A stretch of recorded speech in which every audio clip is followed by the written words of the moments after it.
2020, I was unemployed at one point in time. Yeah. You know what I'm saying? Yeah. So I went from getting these EDD checks to then walking into a 6-figure job and starting a business and really changing my situation overnight, right?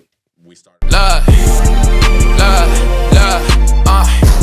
Business is business, take it back to the basics. Multi-million cash, the feeling's amazing.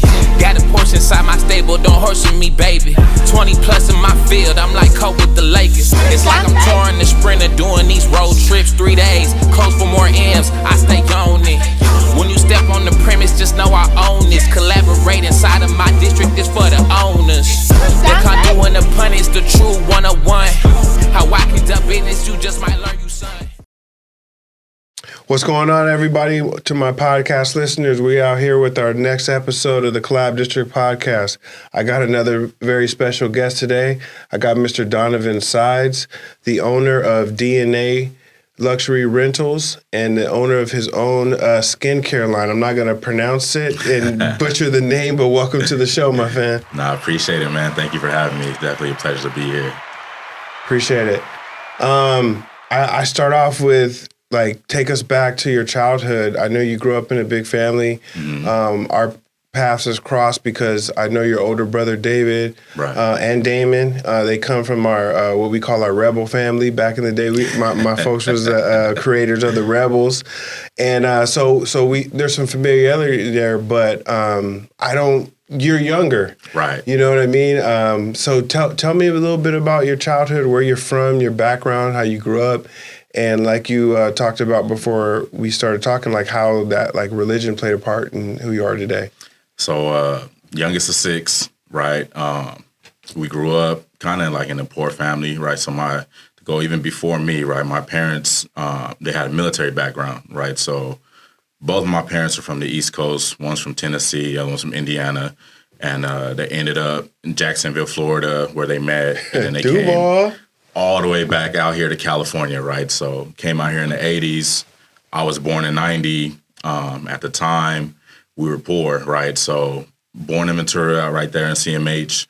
And we lived in Colonia at the time, okay. Right there off of Felicia Court in the projects, So that was my start, So from the time I was born to the time I was 4, we were in that environment, that kind of environment, right? Mm-hmm. Where people were struggling. In the 90s, it was kind of a rough time, especially out here in Oxnard. Yeah. And so... especially in that neighborhood in particular. Oh, yeah. So transitioning from there, it got a little too hot, so to speak, and then we moved over to the west side of town. So was able to kind of just grow a little bit more without some of the more negative environments kind of impacting my life, But my dad, he really installed a lot morals, values, we grew up a little bit militant, but really just the church, all that, right? So I remember just coming up, growing up strict, being able to do some things, but not being like the rest of the kids, and then didn't really realize it until I got older, but really he was kind of protecting not only myself, but my family from some of the trials and tribulations they went through when they were coming up, right? So, I'm 33, my dad's 71, I got a brother that's 53, and I got a sister that's, I believe she's 49. Where are you in the 6? I'm at the bottom. You're the baby? Yes. Okay. Yeah, so okay. I'm the last of the last, And so you got all the lessons. I got to watch every single mistake, every single success, right? And kind of just internalize that. And be able to kind of dictate, okay, well, I want my life to look like this based off of this sibling, and I don't want my life to look like this based off of this sibling, Were you guys growing up a close-knit family, and are you still today? So, we grew up, I would say that my brothers, because we're kind of spread out, right? So, my sister, she's 10 years older. Mm-hmm. Then I have another sister that's, the top 2 are even older than that, right? Without having to think about doing the math. So by the time I was born, my oldest brother, he was already gone. Got you. Then my sister, she was gone. The oldest one, she was gone. I think I was maybe 5 or 6. And then the next one, she moved out at 18. I was 8. So thinking about my family, we're not like split into half, but from my perspective, age wise, like it's like you got your older half and you got your younger half. So Got you. my two brothers I grew up with, we were really close, right? We used to play video games together. We used to go hoop together. You know, we did a lot of stuff as a unit in the house for the most part. But as far as like going out and stuff like that, because my parents were a little bit more strict, we didn't really dibble dabble into that a whole lot, you know. So, but and growing up, I know your brothers did, but did you grow up playing any sports, and has sports played a part into who you are? Because I believe like sports teaches us so many life lessons.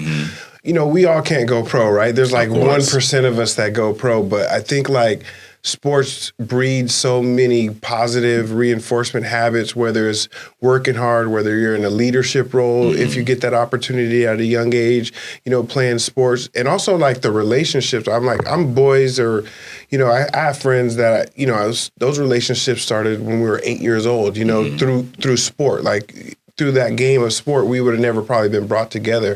Right. So did you grow up playing sports or anything like that? Yeah, so we came from a basketball family. So I remember, for those who are familiar with the demographic, right, I went to Marina West. We lived right there off of Hill Street. Okay, you know? yeah. So like Marina West Park, pretty much every day we was out there shooting hoops, me and my two older brothers, right? And coming from that background, right, it played a big part, not only just for me as an individual, right? I got to see my strengths and my weaknesses. One thing I will say, like I eventually transitioned out of basketball into football because I could never beat my brothers. Yeah. And I saw that they didn't make it to the next level.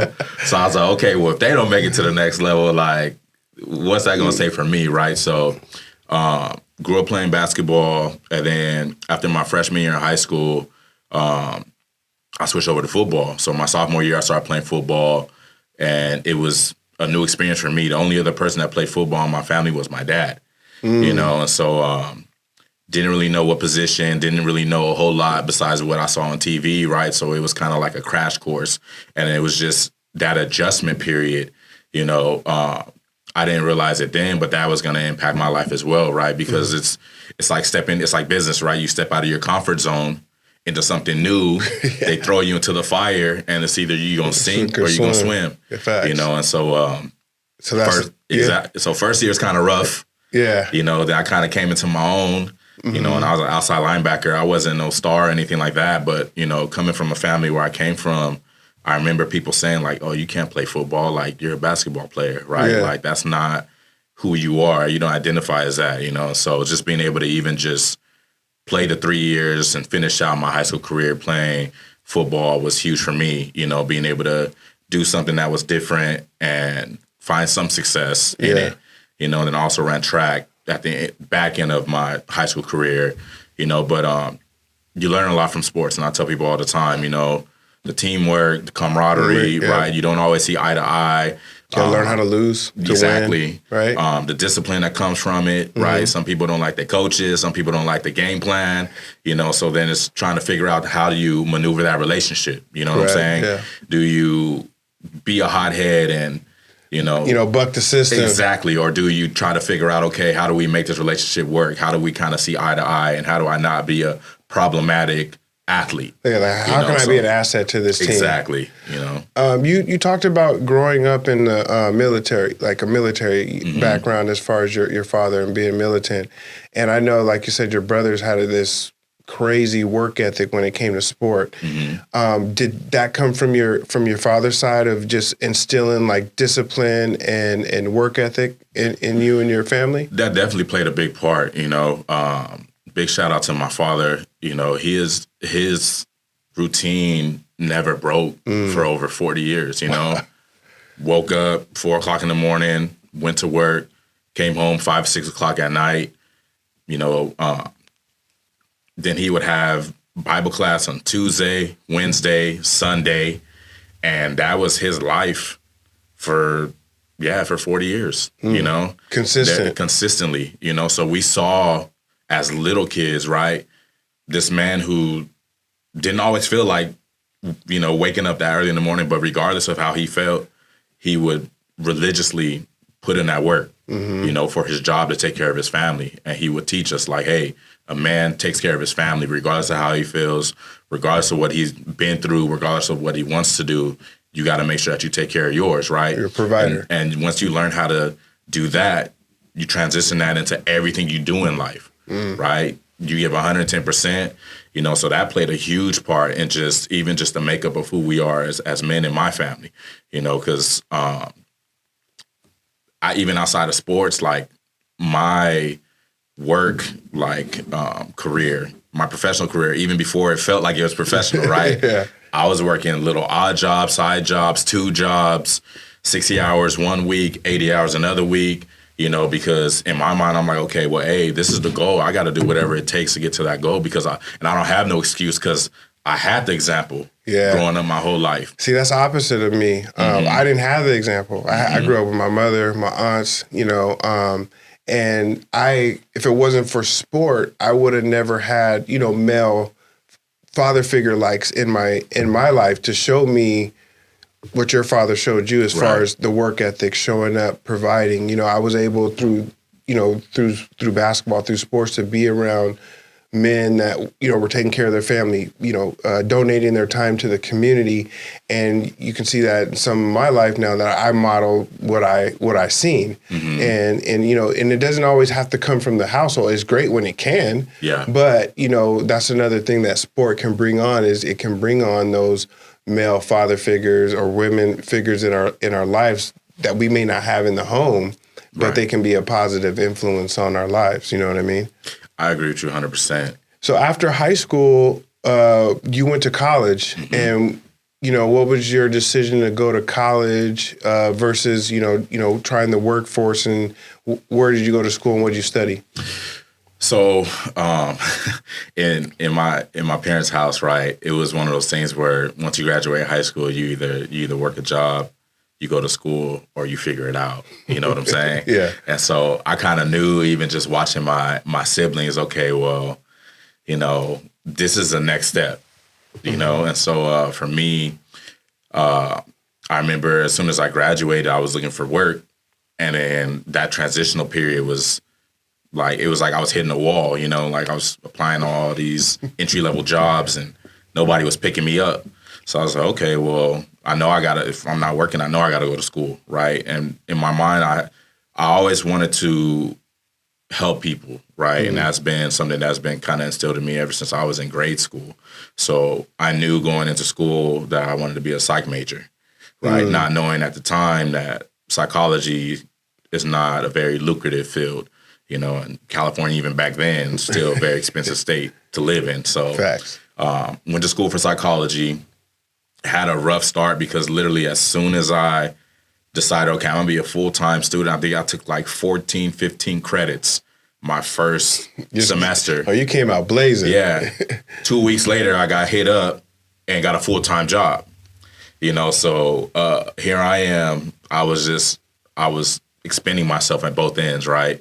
So I was overworking myself in the classroom and then overworking myself at the full-time job, and school eventually took the hit.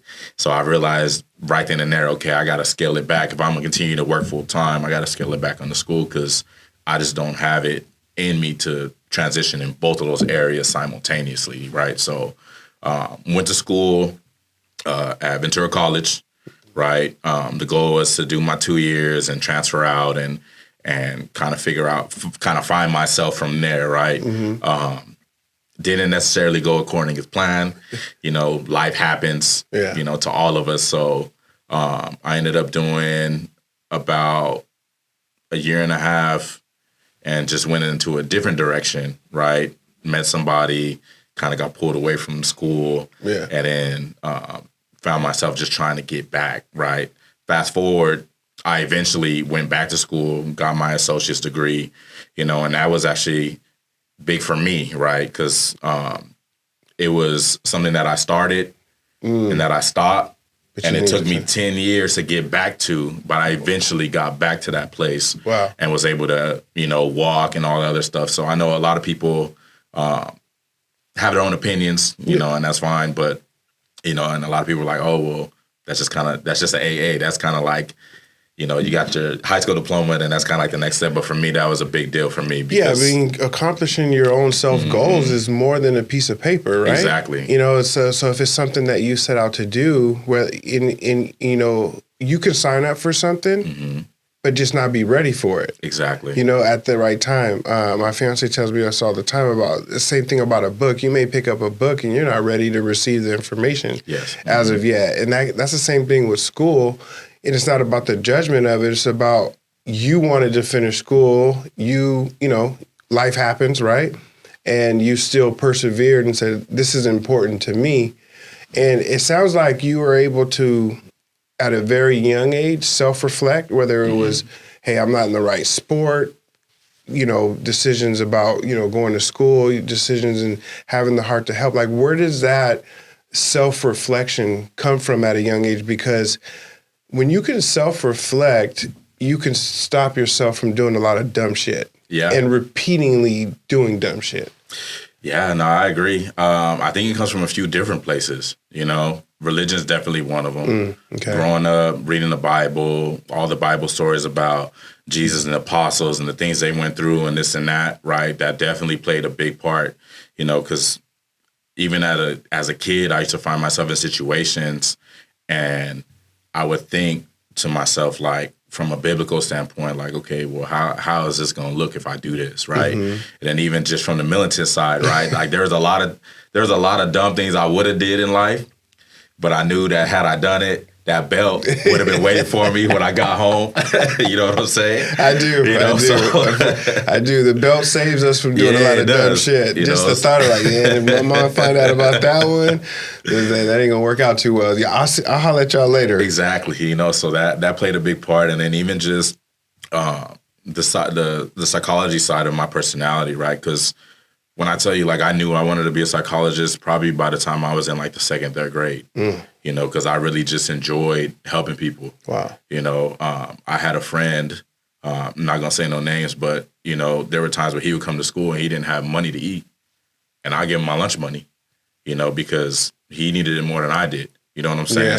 Yeah. Just having that conscious state of mind at a young age allowed me to really just overanalyze a lot of different things that I was doing in my life, from the time I was a little kid all the way into adulthood, right? And I feel like self-reflection is a big thing, not only just reflecting, but just holding yourself accountable, you know, because then once you're real with yourself, you know what direction you want to move in, you know, and you can really just start making changes to be the person that you really want to be, as opposed to making excuses or trying to find, you know, fingers to point, you know, at different people. Oh, well, this is this way because of this reason, you know.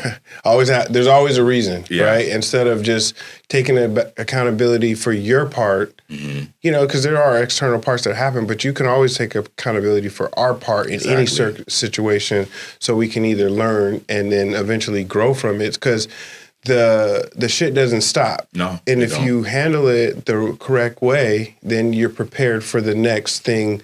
When something comes, like, oh, I had this similar situation is not going to be so overwhelming, or, you know, I've been through this certain circumstance before, so I can deal with my emotions under this circumstances, because, man, life throws some stuff at you sometimes, and it's like, you got to be able to deal with it. And if you never take accountability, you know, we all have friends, right, that it's everybody else's fault, it's everyone else's fault, and you look at them and it's like, damn, they're still in the same place that, you know, mindset-wise that they were, because they never grew from the previous mistakes or just life lessons where they didn't take their own accountability, so they didn't repeat the same, you know, actions and stuff like that. Exactly.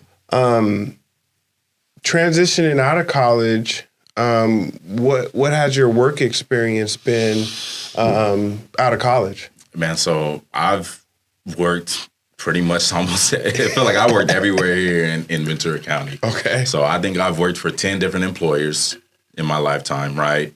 I started at Fry's Electronics. Okay. You know, 18 years old. And even in my tenure at Fry's, from the time that I was started to the time I left, I think I was there for 4 years. I probably had 2 other jobs, you know? So I felt like I was really just trying to find myself, you know, like starting out, I knew in myself what I was capable of. I just didn't feel like I was at that place, right? And so I was bouncing around and trying to figure out, okay, well, this is my job, and I'm gonna try to look for opportunity, right? Like I always felt like I needed something that was solid because I need to take care of my responsibilities. But then I also need to go out there and explore to kind of find something that's gonna match what I really want to do, right? Because I was at Fry's for 4 years. I knew very quickly I don't want to do retail my entire life. Like this isn't for me, but what is for me, you know? And so bouncing around from the time I was pretty much 18 till I was about 25, working 1 or 2 jobs, working different industries. A lot of it was retail, anywhere from 60 hours a week to 80 hours a week. And I remember even just like a lot of my close friends that I'm still close with today, they would even tell me like, yo, what are you doing? Like, you're killing yourself. You're working like you have a family to provide for, but in my mind, I always had the vision like, okay, well, I need to get to a certain point so that way I can get to a point where I can start reciprocating, and I'm not going to get there just making this much. Like, that's not going to be enough to get me there fast enough. You know what I'm saying? And so, like, the mindset still hasn't changed, but when I was 25, I got into I tell people I stumbled, tripped, and fell into biotech pharmaceutical industry. Okay. So my brother, Damon, was working at Amgen, and he got promoted, and they couldn't find a backfill for him. At the time, I was working at Sears. Oh, Sears. In Santa Barbara, 40 hours. And then I was working at Walmart overnight in Ventura, 40 hours. So I literally, for a year straight, like when I tell you I was on my grind, I would go to work probably like 10, 11 o'clock in the morning, right? Santa Barbara, so hit the traffic, all that stuff. Get off work, come home to my parents' house, eat, shower, change, go to work at Walmart, get off at like 8 o'clock in the morning. I would sleep on the floor for 2.5 hours because if I slept in the bed, I would oversleep.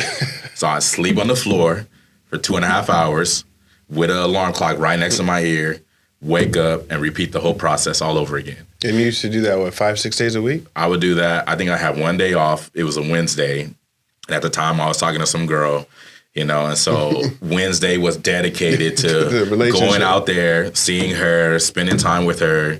And I think, like, at the time, my part-time job, the money from my part-time job, I kind of felt guilty because I couldn't invest the time. So, like, I would use the money from the part-time job to do something nice for her to kind of keep her engaged, So, needless to say, that situation didn't last long, and then the jobs, I did that for a year, but I had to really kind of come to terms with myself because there was a couple times where it's like, okay, I went to work and I drove home and I don't even remember getting in my car. Yeah, you didn't sound like you had much quality of life. You're just hustling, right?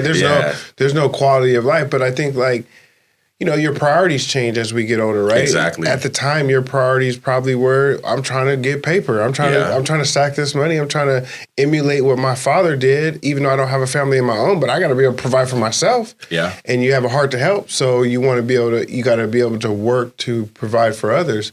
Exactly. So if you're putting in 80 hours a week for other people, what and when was that decision when you're like, I think it's time for me to test my own ambition, my entrepreneur spirit? So to be honest, man, I didn't really get to that space until about like 4 years ago. I did have a transition out of that whole 80 hours when then I got into my industry. Mm-hmm. And then, it's night and day when you're working 80 hours and then you make 40 hours and you're making more money working the 40 hours than you were 80 hours. Well, now you have a quality of life. Exactly. You're working smarter, not harder. Exactly. So I think during that time, I kind of lost a little bit of that hustle, and I got a little comfortable. Like complacency set in a little bit? Yeah. Gotcha. So I got comfortable. It's like, okay, I got a little office job, throwing a little vest, some slacks. I'm in Thousand Oaks, nice view. Yeah. I'm on the fourth floor. Set schedule, Monday through Friday. They let us out early sometimes if the work is done. They're bringing portals to the office. You know what I'm saying? Like, this ain't a bad life. Life was good. Yeah. Versus sleeping on the floor 2.5 hours, driving back and forth and all that stuff. And so, during that time, I think I kind of got used to where I was at, so the hustle kind of died down a little bit, and so it wasn't until we started having a conversation about what was the next step going to be in my career, and then it didn't work that way. That was kind of like a wake-up call for me, you know what I'm saying? Mm-hmm. And so I was like, you know what?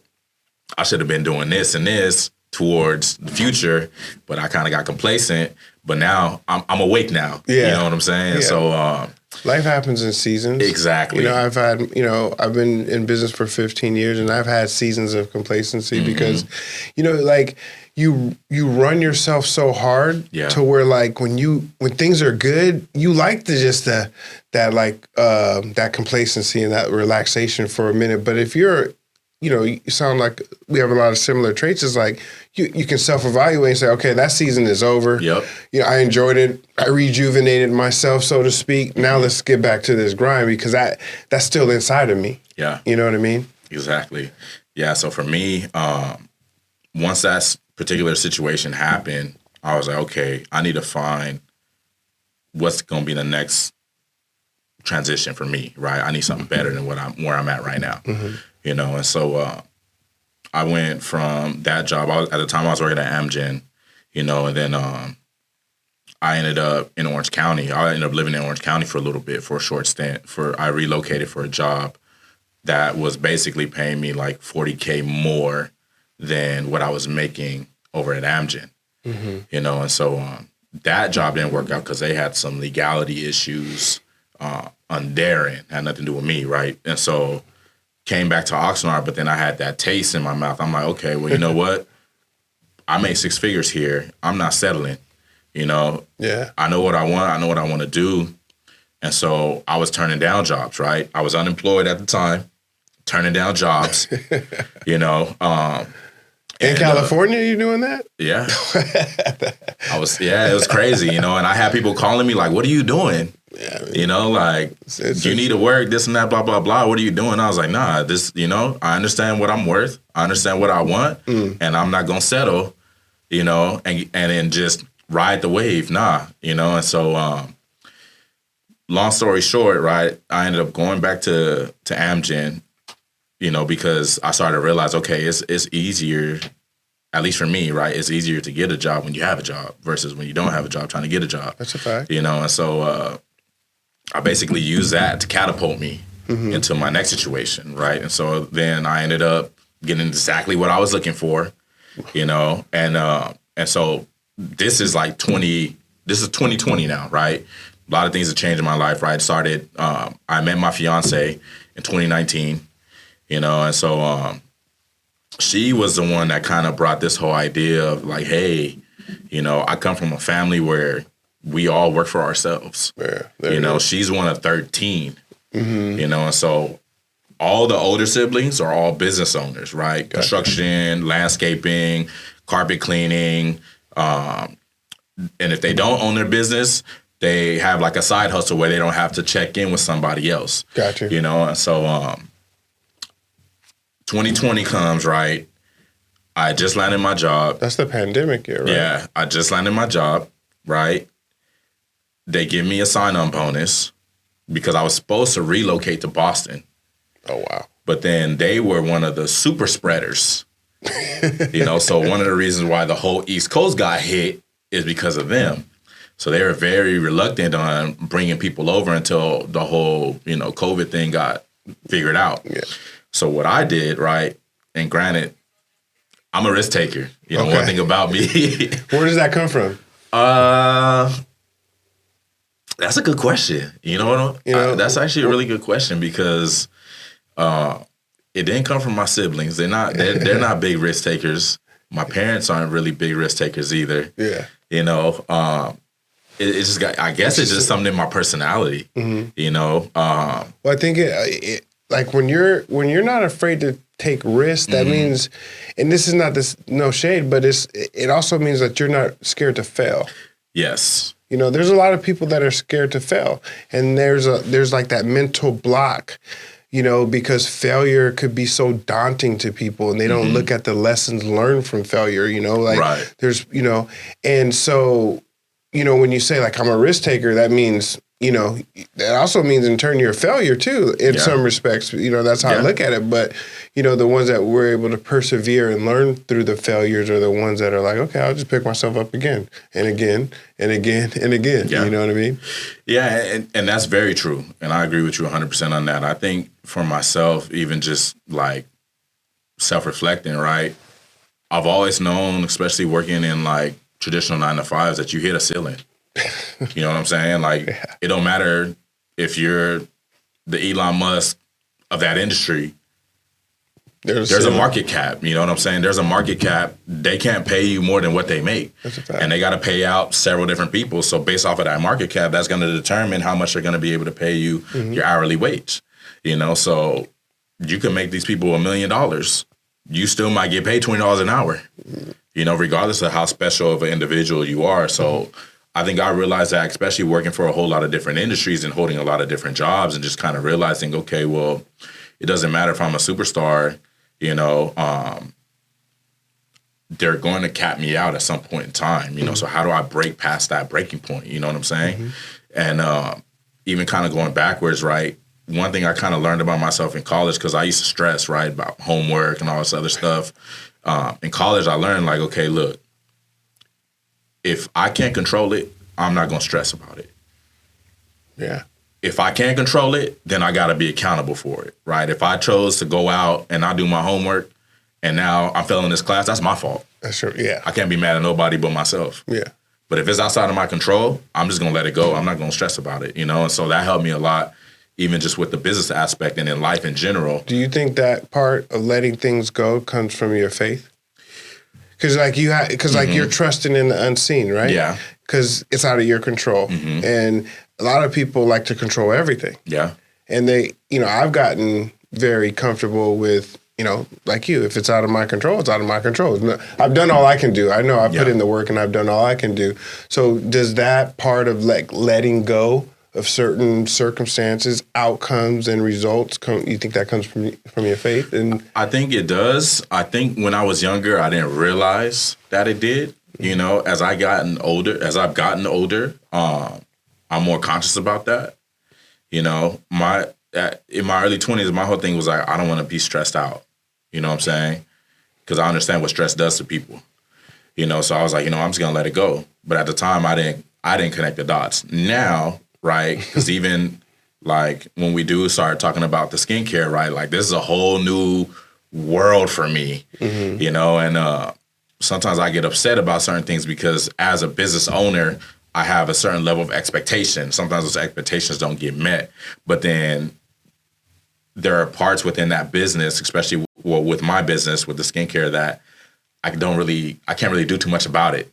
You know, so I'm just like, you know what? I'm just going to let God go ahead and take care of it.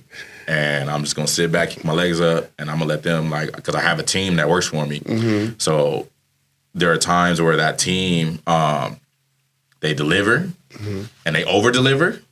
But the process to get there is a rocky road, you know? So I think for me now, especially, you know, at 33, it's like, okay, you know what? I'm just let God go ahead and take care of it. You know, I got faith that this is going to be the outcome. And if it don't go in that direction, there's always something positive that you could take out of every situation, right? Sure, so if you're looking. Exactly. You know, so that's kind of how I look at it now. So take me into, like, how did you get into the real estate market and the luxurious rentals? So that, I 100% credit to my fiance. You know, so when we were dating, she was living in an apartment, her and her sister, right? And they were splitting the rent.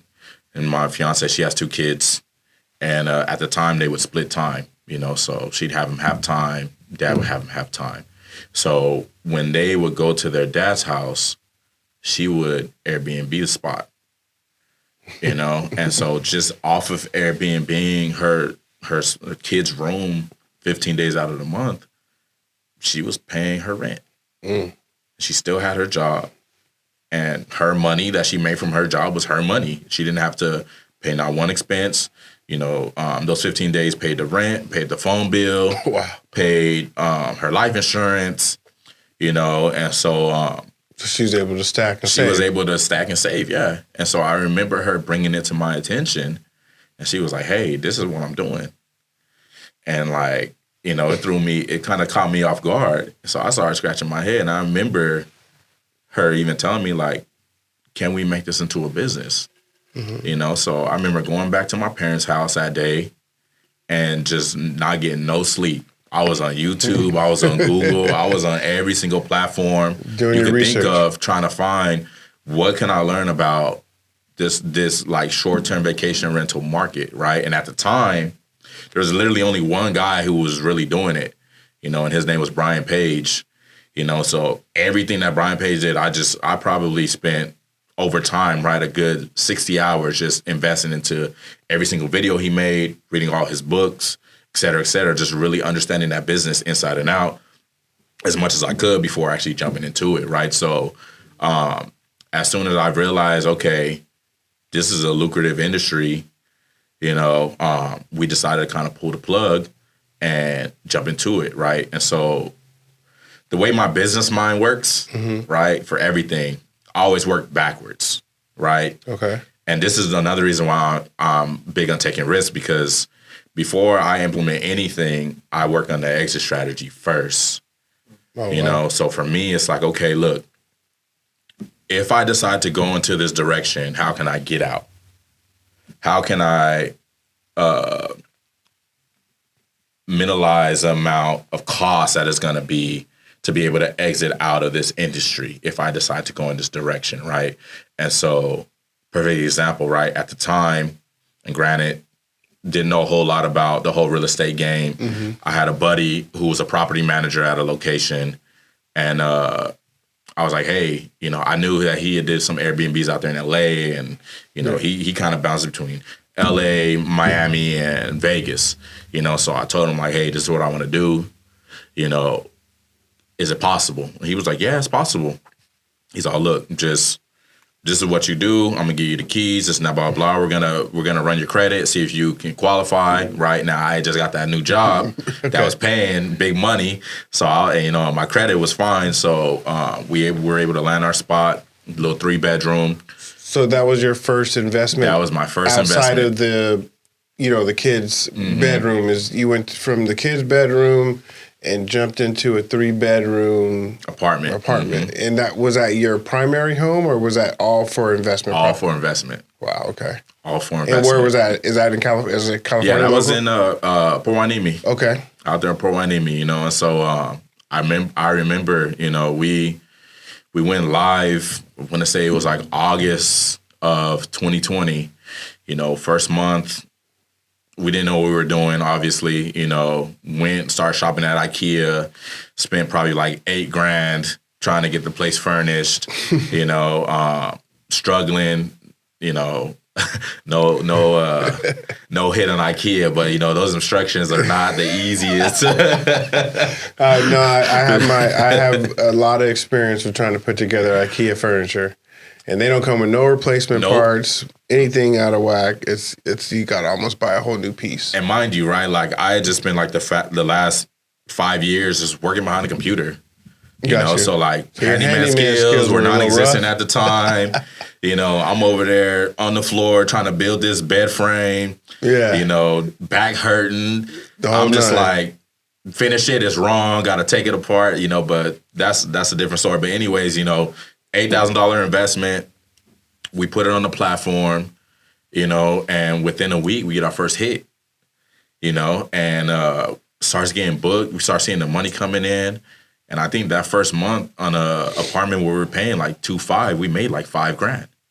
So I'm like, okay, like we're onto something. Yeah. Next month, same thing, anywhere from like $4,000 to $6,000.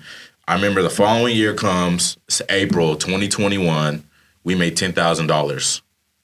So let me ask you this. When you started your entrepreneur career in this investment in 2020, and then that's the COVID year, right? Yes. So how did COVID affect your business, positive or negative? Because, there was travel restrictions, and then, with Airbnbs, because I do travel quite a bit for work too, you guys had a lot of safety and health restrictions, or, I don't even think Airbnbs and hotels were even open for a period of time. You can correct me if I'm wrong. So, like, how did COVID affect you, and how did you pivot? Because there was so much information coming about COVID, about this, about you're sick if you do this, and you got there's just so much information out there. And for a bit, I found myself in my business, because I was deemed essential doing construction. I found a time where I was confused. Yeah. What are we doing here? How am I supposed to move? So how did COVID affect you? So it's interesting, right? 2020. With the travel ban, that was hard, right? Now, granted, and the funny thing is, right, we had an opportunity right before the travel ban happened to really scale our business, So we were talking to apartment complex property managers, and we had got somebody that was willing to give us I think she was willing to give us 20 units at the time. Oh, wow. And we were like, this is in my mind, I'm like, this is a great business opportunity. We should look into it, And granted, I'm glad that it didn't work out, because right after that conversation happened, had we pulled the trigger, the travel ban happened. And so the travel ban hit, I want to say it was November and December of 2020. And those 2 months we had to pay out of pocket, but fast forward into 2021, COVID really catapulted our business, because everybody was so afraid of being in a hotel open environment that they preferred Airbnbs, where it was more personalized. You don't have to worry about going into a lobby where there might be 100, 200, right? You think about lobbies out there in Vegas and those big hotels, right? People brushing shoulders, coughing, breathing on each other, and so or just even for me, the cleanliness of the hotel, right? Exactly. I know someone just stayed there possibly the night before, and that could be the same as true for the Airbnb, but I think there's just a different sense of comfort, at the Airbnb, when you get there, and then it's your own place, so you can wash your own clothes and dishes, and you're not, like you said, you're kind of secluded to your own party, and you're not exposed, because everyone was scared of COVID, right? It was if you get COVID, you possibly could pass away, and that was the narrative when it first started. And I had a scare, because when I purchased this commercial building, I always had the idea to do a collaborative workspace or make additional passive income off the additional space upstairs. And then COVID happens, and I'm like, oh shit, ain't no one's gonna do no co-working spaces. That's crazy at this point. No one's gonna come and sit next to a stranger and work. I was like, oh man, I might have screwed this up. But you kind of just stay patient, and like Nip would say, you got to stay 10 toes down to the vision. And so talk about you have your one property now. Do you have multiple properties? Do you invest in properties in other states?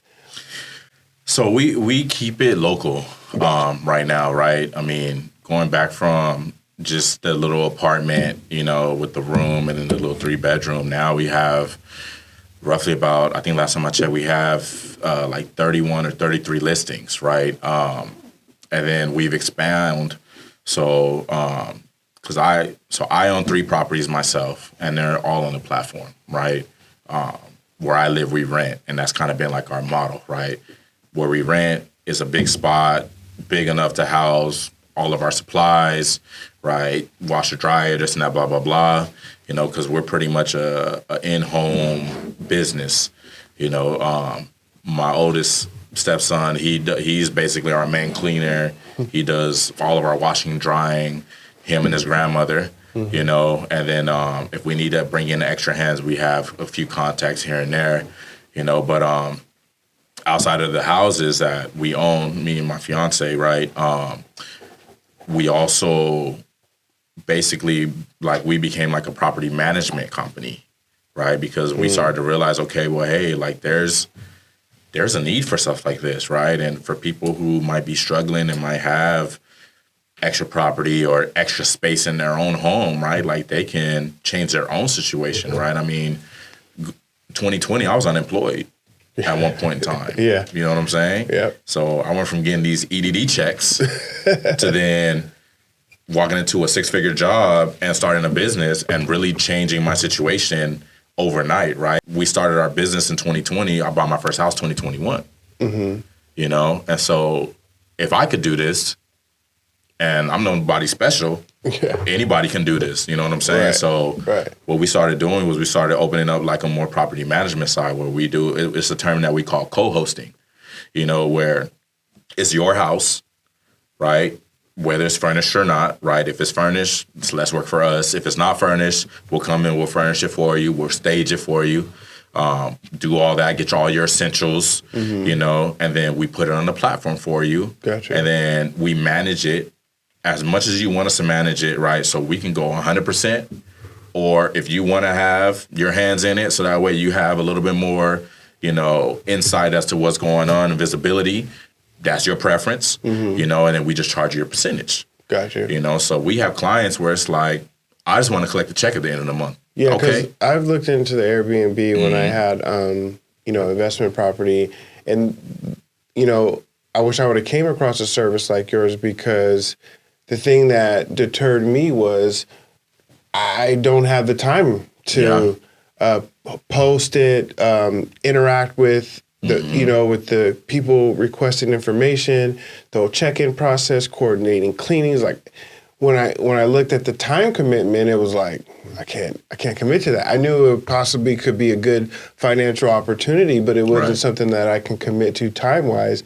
And I didn't know at the time that, you know, there were services out there that would just, you know, that like you said, that would co-host, right? Because that's an amazing niche to get into. Like, where do you see that, you taking that business? What's the next step for the D&A Luxurious Rentals? So the goal, the 100-foot goal has always been to own an apartment complex. Okay, right? Multiple unit. Yes. Okay. You know, and then get the permits, right, and turn that complex into a full-blown short-term vacation rental business, right? Gotcha. So one thing about our business, right, because we have properties all over Ventura County, it's manageable, you know, but it's time consuming, you know, and we used to always say, like, okay, what if we just had one centralized location where everything we have is just right in this one spot, right? We can create our own community for people, right? And then even if we wanted to do something similar to like Portside out there in Ventura, right? They have, and I don't know if they finished it. It's been a while since I've been out there, but I understood what their vision was, right? Or like Wagon Wheel is probably a better example, where you have your complex, you have your living spaces, and then you also have your storefronts, right? Yep. You have your restaurants, Correct. You have the pool, you have the parks, right? I think that's what we want to do at some point in time, right? Where we can create this community for people who are on vacation, right? That want to have like almost like a resort style type of lifestyle where, you know, hey, you know what? Just got my bonus. I want to come to Oxnard Ventura County for a weekend or something. for 2 weeks, you know, all inclusive. I got a place to stay, go downstairs, hit the restaurants, go out front, there's the pool, you know. So I think that's what the goal is for us, right? Just getting enough capital, or even just seeing if there's an opportunity for investors, you know, to see if that's, you know, the direction that we want to go to. But we've always said, like, hey, apartment complex, even if it's just a small one, starting out and then scaling up, using that revenue and then scaling up, et cetera, et cetera. So that's the big goal for that business, you know. But what I will also say is, with the housing market being the way that it is, it opened the door for me to get into a second business, which is right here, right? So, talk about that. Like, you obviously sound like you took some. It's been what, 4 years now. You've taken some time to get your, your short-term rental business down, and then you branch out. And most people would think, oh, you'll branch out into like commercial, and or something still into the real estate, or like you said, buying houses or buying land. But you branched out into the skincare. Like, where does that passion or hobby come from to where you turn that into a business? So for me, man, we had a goal. The goal was to buy a house a year, and we started that in 2021. I got a duplex. 2022, I bought a house in River Park, and then the interest rates just went crazy. I check that stuff daily, and I mean, like, to buy a house right now, you're paying 8%. And to put that into layman's term, right, like a $400,000 house, which you can't find here in Ventura County, not at all. It's gonna run you about $6,000 a month on a mortgage. And so to be more realistic, you buy a house today, and sorry to any real estate agents out there that might watch this podcast, but I mean, like, unless you find yourself in a special kind of deal, like owner financing or anything like that, or brand new community where construction needs to sell off of the last one before they can move on to another deal, you're looking at spending like anywhere from like $9,000 to $10,000 on a mortgage. Yeah. And that's not a situation that I'm going to put myself in, so I was like, okay, well, because at that point, your other business can't be too profitable with those type of mortgage rates, and you're not, you're probably close to breaking even. Nah, we would take a loss for sure, for sure. And so me and my fiance sat down, so and we were like, okay, well, what do we do, right? We got a little chunk of change that we're sitting on, And my whole thing is, okay, once I hit a certain amount of money, it's like, okay, I start getting itchy. What am I going to do with this money? Because, this money's not going to make me money. Sitting there. So let me find out what am I going to invest it into, And so we sat down and we started having a conversation, and I always wanted to get into e-commerce, right? That was something that was big for me, with the computer skills and the background. I had an understanding of just what the e-commerce as an industry was doing for people's lives. I just didn't know where to start or how to start, and my fiance, she's very, very big on self-care, beauty, her whole family, and so, her sister's licensed to do hair and makeup, her niece is a licensed esthetician out there at Hermosa Beach. Even just like from being raised, like her mom used to always tell her, like, to feel good, you need to look good, and that was their philosophy. At prime time. So it was a big thing in their family. So she wanted to do vending machine business. I wanted to do e-commerce, right? And so her thing was like, I was like, okay, well, if we do vending machine business, what are we gonna do? She wanted to do cosmetics. Right? And the vending machines. Yeah. You see those all over the airports now, malls. They're very prevalent. And so I told her, well, what if we just take the two ideas and combine them? We could do e-commerce, and then we could just do a cosmetic, right? But then we just got to figure out, okay, well, are we going to do all the different types of cosmetics, or are we going to circle into a specific niche? And so we ended up deciding, okay, well, if we were to do a niche, what niche are we going to do? And so my whole thing was like, well, makeup is oversaturated. You got Rihanna, you got Selena Gomez, you got Kim Kardashian. Like, that's a very, very oversaturated market, right? So, like, to me, hair and makeup was kind of like, all right, well, that's already out. Off the table. So then we're like, well, what about skincare? Skincare is a vibe. It's a lifestyle. Yeah. You know what I'm saying? Recently learned that my fiance has a very strict skincare regimen. And then even on top of that, right, like, I go to Walmart and buy makeup for $5.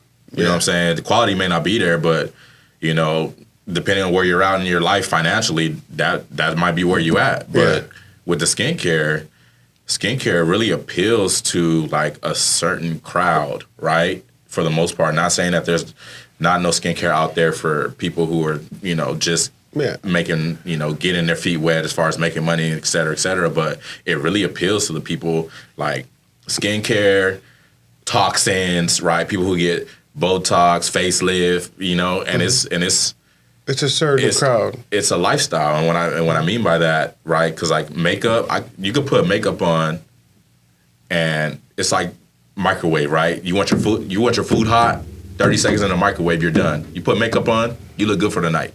Yeah, you know what I'm saying? That's an instant gratification type of thing. Hair, you get extensions, you're good. Yeah. With the skincare, you got to it's like going to the gym, right? You're not going to see results overnight. It's something that you got to work at. You got to be consistent. You know what I'm saying? And so once I started looking at that from a marketing perspective and from a sales perspective, I'm like, okay, well, this just makes more sense to go into the skincare, than to do anything else, right? And so thus birthing my new business. So in high school, I took French. Okay. And it's funny because I stumbled on this guy who I follow, and he was doing a live, and he never goes live, but he's a big name in e-commerce. So I was like, you know what, I'm going to jump in his live, which is not characteristic for my personality. I normally just watch and, I'm a fly on the wall. Exactly. So I jump in his live. He has me turn the camera on and everything. So I'm already like, all right, I'm really stepping out of my comfort zone. But, we're talking about e-commerce, and he was like, I got a team. Why don't you come work with my team? Make this investment, and then we'll figure it out. Now, this is where the whole risk taking comes in, because $10,000 to get started with some guy you don't know with a team to hopefully get a brand, and so I just like, okay, well, look, I got the money. We got the money. We're not doing nothing with it. I'm gonna take the risk. Took the risk, and then you go through the process, create the brand, create the name.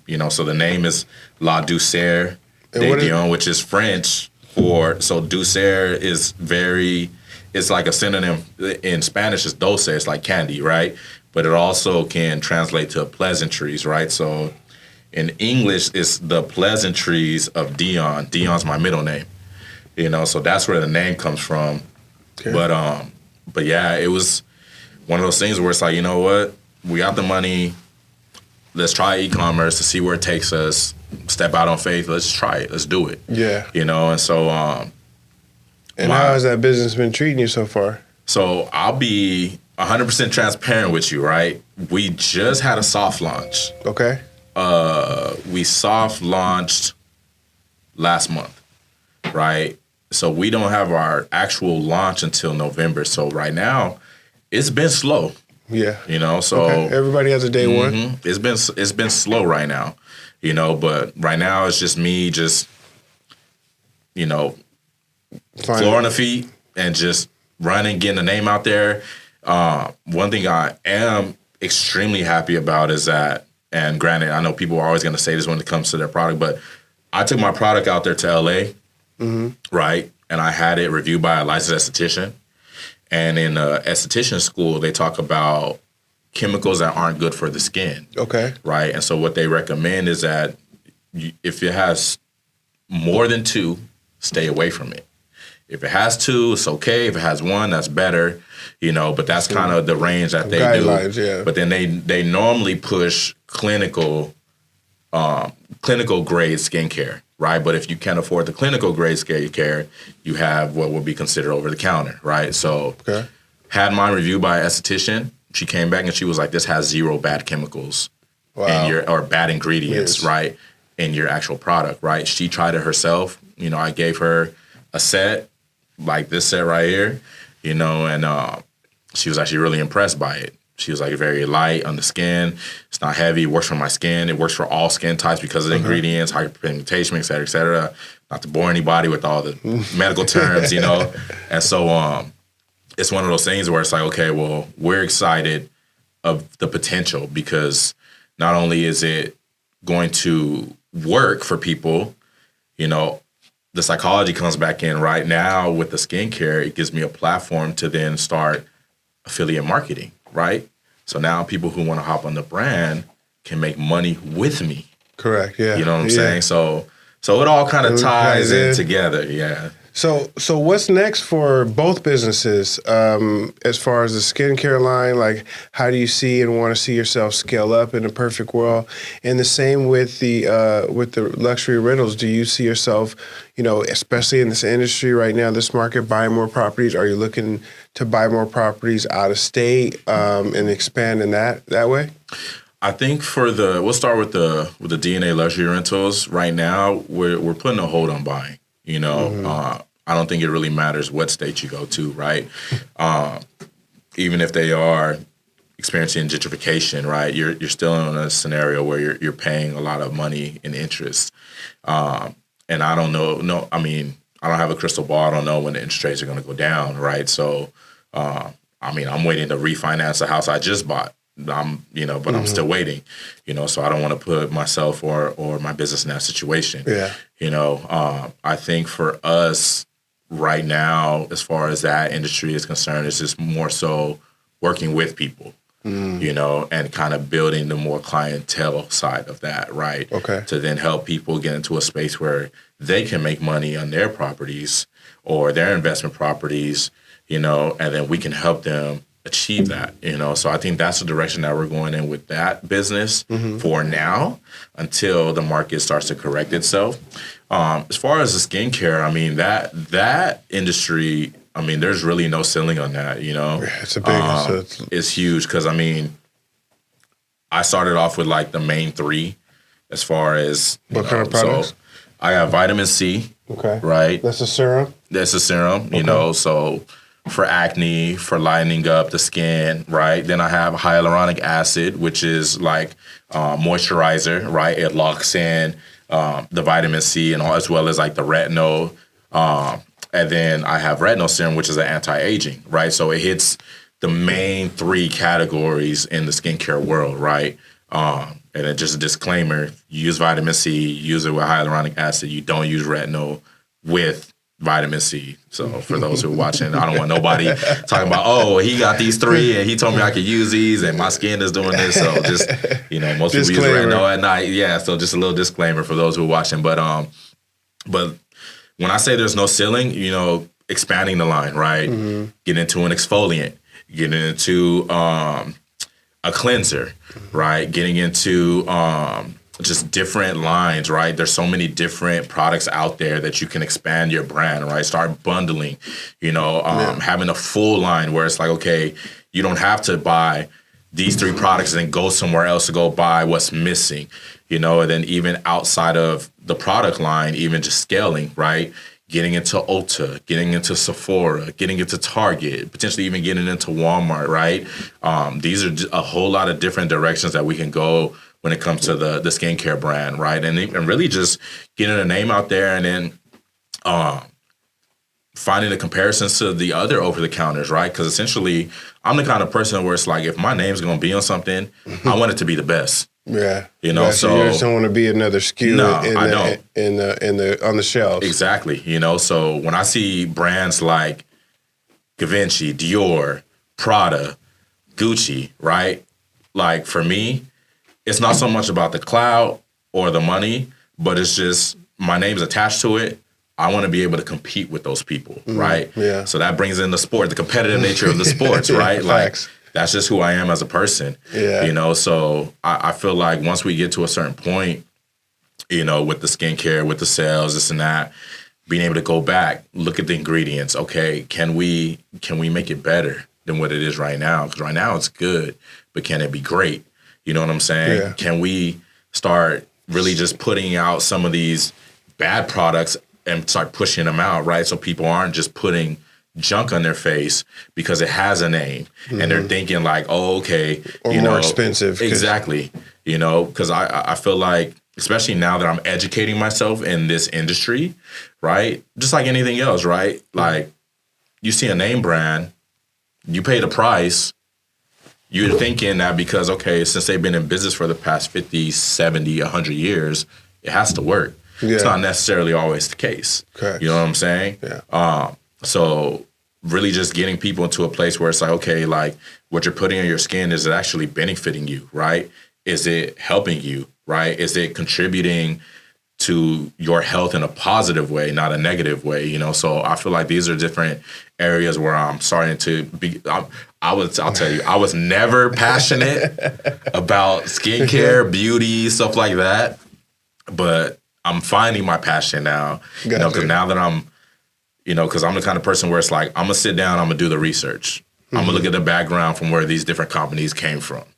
You know, I'm going to see if they have it out there, like what are they putting in these actual ingredients now, right? And you'll be surprised what you find out there if you look, you know? So now I'm in a place where it's like, okay, well, look, I want to be the best, not from a monetized perspective, but to help people, help people with their skin, with the right? confidence. I had really bad acne when I was like 15, and I was using bar soap because that's just where we came from. You know what I'm saying? Yeah. You know, we didn't have, I mean, they probably did, but we weren't exposed to things like that. Yeah. Or, you know, we didn't go to the doctor, dermatologist, or any of that. It was like a bar soap and a face towel. And some lotion. That's it. Or some Vaseline or whatever. Yeah, exactly. So. Well, I appreciate you coming on to today's podcast, man, and sharing your time. I think time is the most valuable thing that we have in life. It's the only thing that we don't get back. I agree. And, you know, and sharing your platform and your story in hopes to inspire other people that, you know, it doesn't take, you know, a family business or to come from a certain background. Like, it just you know, your story is a story of hard work and, you know, ambitions and just working at something and working at it and believing in yourself and also taking risks. So definitely appreciate you coming on the show today. Tell the listeners, how can they find your products and your services? So website for the product is going to be www, and I normally spell it out, it's LADOUCEURDEDEON.com. So that's where you're going to find the actual website where you can actually put like right now we're still in the pre-order phase. We should be launching right around November 23rd. That's a projected date.